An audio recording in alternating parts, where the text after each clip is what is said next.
Pinagsama ko lang ang repolyo at hotdog para sa ulam namin ngayon. Nako, hindi ko akalain na magugustuhan pala ito ng buong pamilya ko. Simpleng-simple lang naman ang mga sangkap na inihalo ko dito. Pero panalong-panalo pa din sa lasa. At in fairness, nag-request pa sila na lutuin ko daw ulit itong recipe na ito dahil ang sarap nga daw kasi guys. Dito nga ay hiniwa-hiwa ko lang itong binili nating repolyo sa palengke. Bali small size lang na repolyo ito guys. Pero wag ka. Nasa 4 hanggang 5 tao na ang makakakain itong gagawin nating ulam. Hihiwa-hiwain ko lang yung repolyo sa pinakamanipis na hiwa na magagawa natin. Mas manipis ang hiwa, mas maganda. Pagkahiwa-hiwa nga ng ating repolyo dyan, ay ilalagay ko muna yan sa isang lagayan na may tubig at iset aside muna. Dito sa ating pangalawang ingredient ay maghihiwa lang tayo dyan ng mga hotdog.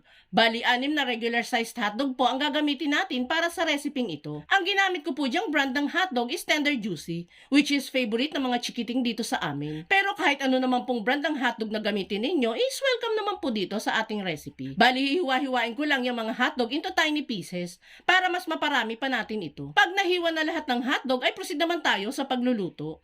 Dito sa ating pan ay lulutuin lang muna natin itong mga hotdog na hiniwa natin. Magpapainit lang muna ako dyan ng mantika at saka ko lulutuin itong mga hotdog. Bali mga 3 minutes ko lang po yung ginisa-gisa dito guys. Ang importante lang naman po ay maluto ng bahagya ito kahit papaano. Pag okay na po ay pwede na natin yung hanguin. Next naman nating lulutuin is itong mga hiniwa nating repolyo. Dito sa pinaglutuan ng hotdog ay dito na din po natin lulutuin itong mga repolyo. Bali lulutuin lang din po natin itong mga repolyo hanggang sa maging half cook na ang mga ito. Mga 5 minutes ko lang pong hinalo-halo dito yan at once na ma-half cook na nga ay pwede na natin yang hanguin. Transfer lang muna natin ang repolyo sa isang lagayan at kailangan muna natin palamigin yan bago tayo maglagay ng iba pang mga ingredients dito. Kapag nga napalamig na natin ang repolyo, ay pwede na nating isama dito sa ating niluto ang mga hotdog. Haluin lang saglit at maglalagay na tayo dyan ng mga pampalasa dito. Maglalagay lang tayo dyan ng seasonings, paminta, at asin. Maglalagay na din pala tayo dyan ng 2 kutsarang harina. Sa pampalasa guys, kayo na lang po ang bahalang mag-adjust depende sa lasa na gusto ninyo. Halu-haluin lang natin yan hanggang sa mag-mix na thoroughly ang mga sangkap. At kung nakaabot ka sa part ng video natin ito, it means na interesado ka sa ulam recipe na sinishare natin ngayon. At kung sakali pong magugustuhan mo ito, pwede po bang pusuan mo naman ang video natin?